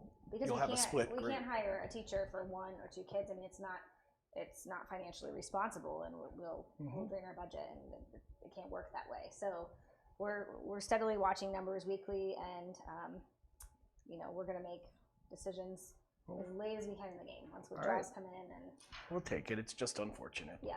So But if you read the MOU, that change of school days only for next year only. okay, well, I'll talk to them. We'll just get it for we'll add on. It's fine. They want it. Period. Yeah, that's I mean, fine. it doesn't That's what matter to it me. is, It yeah. doesn't impact me. It's That's just just for way them. it's reading so that everybody Okay. knows that. So that's it. All right. Any other questions about any of this? Okay, Mr. Jones. Mrs. Engel, Yes. Mrs. Moore, Yes. Mrs. Spindler, Yes. Mr. Zani, Yes. Mr. Vincent. Yes, those all pass. We will move on to the treasure items. I think we can take A through C together. Oh, yeah. Motion to approve 8A through C. Second. First one is donations, so we thank you and for that. The B is basically administrative estimate resources. We do this at the end of the year to bring our budget in line with where we anticipate being. And then C is temporary appropriations, which will allow us to spend money starting July 1st. One thing I just noticed I missed. So I might need you to add something to the agenda. Okay. I put in the estimate now. Just remember, I've got some of our federal grants or reimbursement grants, and we don't get the money in time, or we have purchase orders open, but I have to show the encumbrances, but I don't have the money. So that basically they want, what the state wants is you need to advance the money from the general fund, and when the money comes in, repay the general fund. So I was going to put advances on here, and I forgot to do it. Okay. How do we legislatively want to do this? I mean, you could amend the agenda to add it to allow me to advance monies from the general fund to where federal funds I need to, that will be repaid once the money comes in for the federal. Or you can just put even a dent. It's all part of really B. It's part of getting to our. Okay. We probably just amend that resolution where it says recommendation is to authorize and to authorize advances as needed to bring the budget in line from the general fund to the federal funds to bring it in line with the higher revised code. I'm fine with that. I apologize. I just realized that I was going to. I didn't do that. So the recommendation for D will be motion to approve the minute certificate and to authorize advances as needed to bring the funds in line with the higher budget requirements of the higher revised code. Okay. So I apologize for that. Any questions on any of it?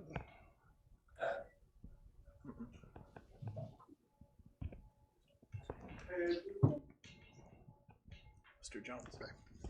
Mrs. Engel. Yes. Mr. Vincent. Yes. Mrs. Moore. Yes. Mrs. Spindler. Yes. Mr. Zani. Yes. Okay, that passes. We'll move on to the superintendent items. Our semi-annual bullying, harassment, and intimidation restraint seclusion report. So you guys each have a copy in front of you. These are just our updated numbers for the second half of the year. If you have any questions, I will answer what I can, and I'll turn to Dan and Tanya for other questions if I don't know the answer.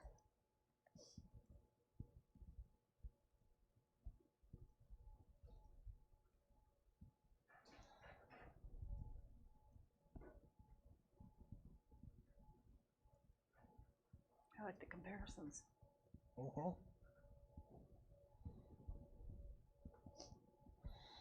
Again, it's just the data seems to show the middle school has the biggest problem. So Yeah, 16 substantiated. Is it just the age? That has a lot to do with it. yeah. Yeah. If there's not any questions, that's all I have Nope. for you guys. Night. All right. Request to speak on non-agenda items, Teamsters. Slee. All right, we now have an executive session. So we need a motion to adjourn into executive session for preparing for, conducting, or reviewing negotiations or bargaining sessions with public employees concerning their compensation or other terms and conditions of their employment. So moved. Second. Mr. Jones. Mr. Zani. Yes. Mrs. Engel. Yes. Mrs. Moore. Yes. Mrs. Spindler. Yes. Mr. Vincent. Yes. We are adjourned into executive session at 9 o'clock, and we do not anticipate any additional business after the executive session. All right. We are back from executive session. It is 9:28. Mr. Jones, will you call the roll, please? Yes. Mrs. Engel. Here. Mrs. Moore. Here. Mrs. Spindler. Here. Mr. Zani. Here. Mr. Vincent. Here, a quorum is still present, so we will move on to our last agenda item, adjournment. I'll move adjournment. Second. Kathy. Kathy got it. Ready? Yes. Mr. Zani. Yes. Mrs. Spindler. Yes. Mrs. Engel. Yes. Mrs. Moore. Yes. Mr. Vincent.